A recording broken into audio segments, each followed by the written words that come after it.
Olunaku olwaleero ennaku z'omwezi ziizino ziri 28 mwezi gwa October, olunaku lwa Monday, ssaawa ziri 3 ez'okumakya wano e Uganda ewaffe.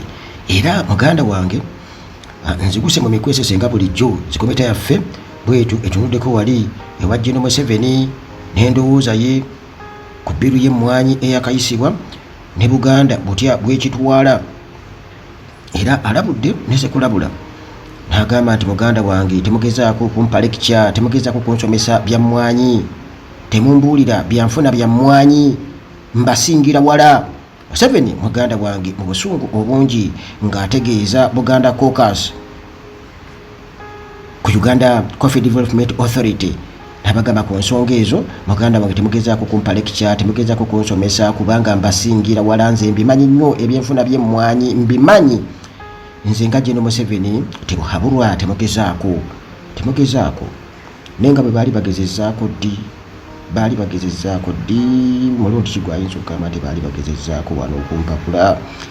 Mannange ebyo nga bw'obiwulidde bwe bito bwe biri.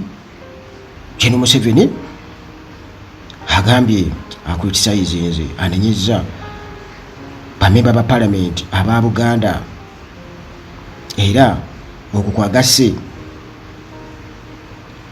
ne Prime Minister wa Buganda Charles Peter Mayiga ku debate egenda mu maaso eyeetooloolera ku National Coffee Amendment Bill kunongoosereza mu tteeka erituwasaganya ebyemmwanyi. Kakati muganda wange Museveni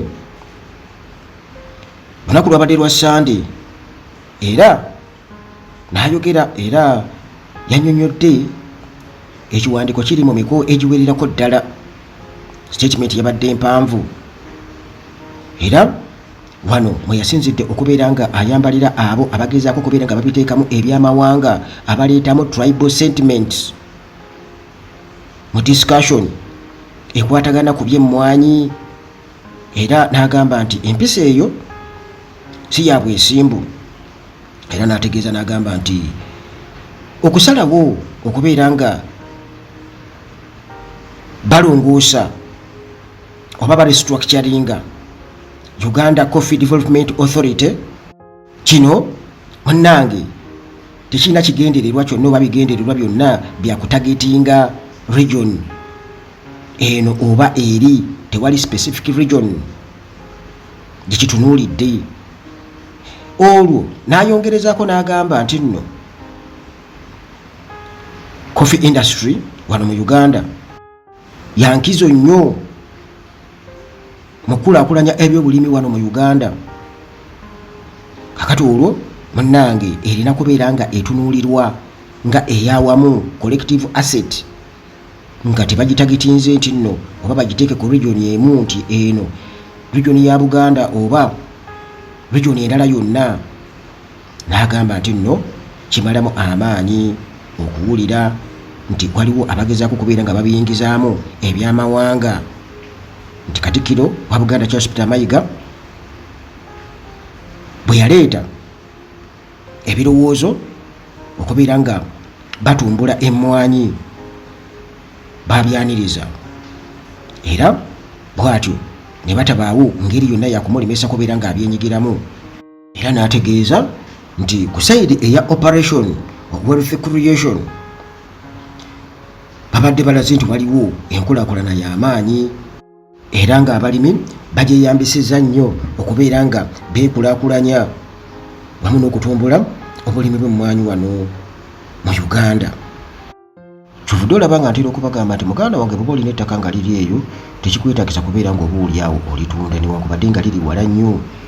Teekako emmwanyi oba ekintu ekirala kyonna kibeereko, kubanga muganda wange bw'olaba abantu nga balwanagana kitegeeza nti awo waliwo ekifi.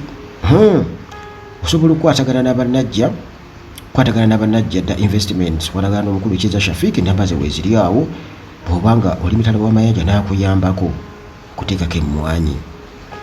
Kakati muganda wange Prime Minister Mayiga butumanyi obulungi n'omulamwa gwe emmwanyi terimba gye bavuddeko yavaayo muganda wange n'ayogera ku ebyo ebyayogerwa Anita Among Speaker Parliament nga alinga agezaako okubeera nga ati campaigninga oba nga atemera endowooza z'Abaganda ng'azitemerako ettaka. Bw'abadde mu Parliament gye buvuddeko nga bali ku bbiiru eno namutaayiika ey'emmwanyi, Anita Among n'agezaako okulaga nti teyeetaagira ddala kwesembereza Baganda yadde n'akamu. Kati Peter Mayiga ebyo nga amaze okubeera ng'abiwulira katambi kamaze okubeera nkatambula, yavaayo n'agamba nti walina okubaawo era waliwo obwetaavu okuzimba unified approach eri Buganda n'ebyobulimi.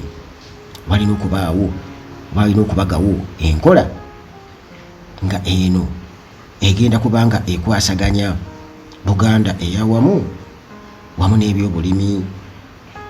Kati munnange John Museveni ye agamba nti abantu abasinga obungi aboogerera obubi okugatta ebitongole bino ebibiri, agamba nti bwe babanga tebamanyi oba nga tebali informed,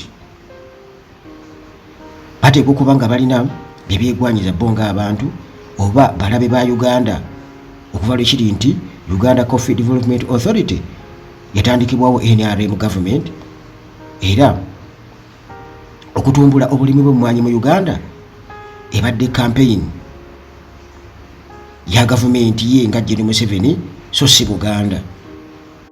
Kati ekyebuuzibwa nti NRM government we yagira mu buyinza 1986 nti emmwanyi zaali teziriiwo, nga Uganda terima mmwanyi, oba Museveni ebbanga lyonna lyabaddewo nga tannaba kubeera nti nno yeesimbawo mu kalulu ka 1980 katogere ku myaka gy'Abamiini Obote 1 nti emmwanyi zaali teziriiwo wano mu Buganda, nti NRM ye yazireeta yazintroducinga mu Buganda. Bwe tuddayoko emabega eri byali bitya? Byali bitambula bulungi oba byali bitambula bubi? Bwe tutunuulira omulembe guno ogwa NRM mu myaka 40 gye batukankabudde nti obulimi bw'emmwanyi wano katugeze kale mu Buganda nti butumbuddwa nnyo oba